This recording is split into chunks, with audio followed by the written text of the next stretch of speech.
जब मियां नवाज शरीफ साहब की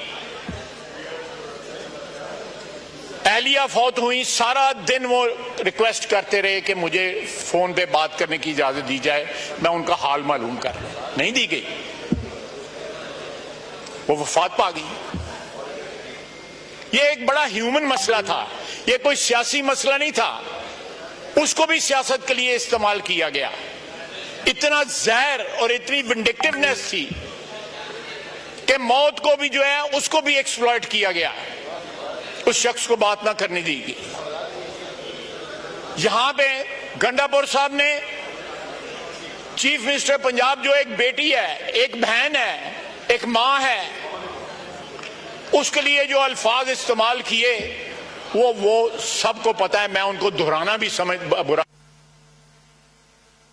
क्या किसी ने उनकी मजम्मत की? क्या उस वक्त किसी ने यहां पे आवाज उठाई जब मियां नवाज शरीफ के ऊपर क्या बीता था? किसी ने आवाज नहीं उठाई। आज ये कहते हैं कि सीने पे मुक्का मारा, घसीटा गया। मुझे देखें, आज हमें यहां पे पीडीएम के और ये लगा, अगर ये टोटल किया जाए तो तकरीबन कौन सा मारा गया है और किस महीने को घसीटा गया है? नहीं, बिल्कुल सही कह रहा है। मैं इत्तेफाक करता हूं इससे, बिल्कुल इत्तेफाक करता हूं।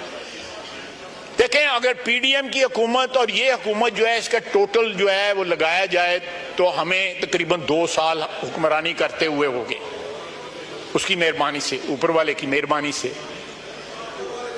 क्या नैब हमने किसी के खिलाफ इस्तेमाल किया है?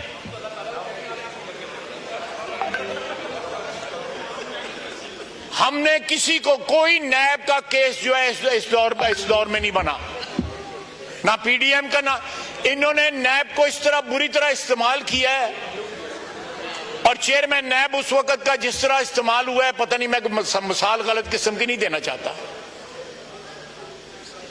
क्या इस चीज का कभी ये इतराफ करेंगे?